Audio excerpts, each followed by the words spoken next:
prefeito e toda a sua equipe, o engenheiro, que conseguiram ao longo desses 2 anos construir essa tão grandiosa obra.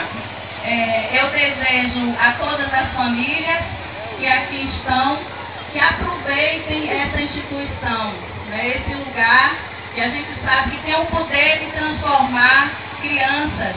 É um lugar que vai conduzir todas as crianças dessa localidade durante suas vidas. E isso é que nos faz felizes, né? Esse é o dever, esse foi o desafio da Secretaria junto com o prefeito, e é um sonho realizado. Um sonho que começou há 2 anos, quando o seu Otacílio aqui esteve com as máquinas, planeando essa área para que a gente conseguisse esse projeto.